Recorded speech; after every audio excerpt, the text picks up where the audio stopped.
নমস্কার বন্ধুরা, আজকে তোমাদের জন্য নিয়ে চলে এসেছি তোমাদের সাহায্য করার মতন একটা নতুন ভিডিও। তো দেখো, তোমাদের অনেকেরই প্রশ্ন থাকে যে ভিডিও কিভাবে এডিট করব। যারা নতুন নতুন ইউটিউব বা ফেসবুকে মানে চ্যানেল খুলেছো, তাদের পক্ষে এডিট করাটা কিন্তু খুব একটা সহজ হয় না। তো সেক্ষেত্রে তোমরা ইনশর্ট অ্যাপস দিয়ে খুব সহজেই ভিডিও কিন্তু এডিট করতে পারবে। প্রথমেই ইনশর্ট অ্যাপসটাকে ইনস্টল করে নেবে। তো যার যার ইনস্টল করা থাকবে তার করার দরকার নেই, আর যদি ফোনে ইনস্টল করাই থাকে তাহলে তো হয়েই গেল। তো ইনস্টল করার পর ইনশর্ট অ্যাপসটা খুলে তারপর তোমরা প্রথমেই আগে একটা থাম্বনেল সেট করে নেবে। তো থাম্বনেল সেট করার আগে আমি তোমাদেরকে দেখালামই যে প্রথম আগে কলেজ ফটোতে যেতে হবে, মানে কলেজ অপশানটাতে যেতে হবে।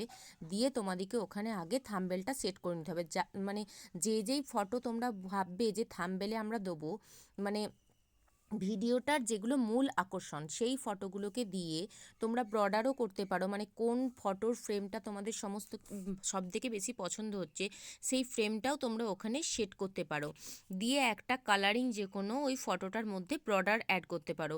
আর যদি তোমরা ভাবো যে থাম্বনেলের মধ্যে কিছু টেক্সট লিখবে, যে মানে কোনো কিছু একটা ভিডিও সংক্রান্ত টেক্সট লিখবে, তাহলে টেক্সট অপশানটায় ক্লিক করে তোমরা এইভাবে টেক্সটটা কিন্তু লিখতে পারো। যেমন আমি এখানে লিখেছি, আজ বিয়ে বাড়িতে খুব মজা করলাম, এটা আমার একটা টেক্সট। এবারে টেক্সটটাকে তোমরা আঙুলে করে চেপে যেখানে ইচ্ছে তোমরা কিন্তু এটাকে সেভ করতে পারো। তারপর সেটাকে তোমরা ভালোভাবে সেভ করে নেবে। সেভ অপশানটাতে যেয়ে সেটা দেখবে তোমার গ্যালারিতে চলে এসছে। তারপর এবারে ভিডিওটা এডিট করা। তো ভিডিও এডিট করতে গেলে প্রথম তোমরা আগে থাম্বনেলটা নেবে, তারপর যেই ভিডিওগুলো এর মধ্যে অ্যাড করবে সেই ভিডিওগুলো এর মধ্যে দেবে আগে। তারপর তোমরা যে এবারে ভয়েস ওভার যদি দিতে চাও বা আগের যে ভয়েসগুলো আছে সেগুলোকে যদি মানে মিস আপ করতে চাও, সেইগুলোকেও তোমরা ভালোভাবে সেট আপ করে নেবে। এখন দেখো আমি ভিডিওগুলো কিভাবে নিচ্ছি। আগে ফটোতে যেয়ে, মানে ফটো অপশানটায় যে আগে যে থাম্বনেলটা আমি সেট করেছিলাম সেই থাম্বনেলটা আগে দিলাম। তারপর আমি যে ভিডিওগুলো আমার ইম্পর্টেন্ট, মানে এই ভিডিও সংক্রান্ত যে ভিডিওগুলো আছে সেই ভিডিওগুলোকে আমি এর মধ্যে ভালো করে সেট আপ করে নিলাম।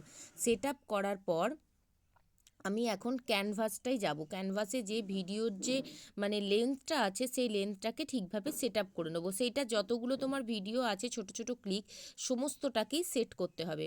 সেট করার পর এখানে তুমি যাবে ভলিউমে, মানে আগের ভিডিওর যে তোমার মানে ব্যাকগ্রাউন্ড যে সাউন্ডগুলো ছিল সেই সাউন্ডগুলোকে তোমাকে যদি অফ করতে হয় তাহলে তোমাদেরকে ভলিউমে যেয়ে পুরোটাকে মিউট করতে হবে, মানে গান বা কোনো বাজনার আওয়াজ সেগুলো দিলে তো আবার কপিরাইট আসবে, তাই জন্য।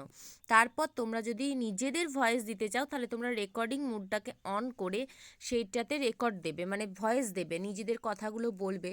যেমন এরকম করে, এই যে এখন আমি এখানে দাঁড়িয়ে আছি, আজকে এখানে এই বিয়েবাড়ি হচ্ছে, মানে যে কোনো ভয়েস তোমরা এর মধ্যে সেট আপ করে সেটাকে সেভ করবে।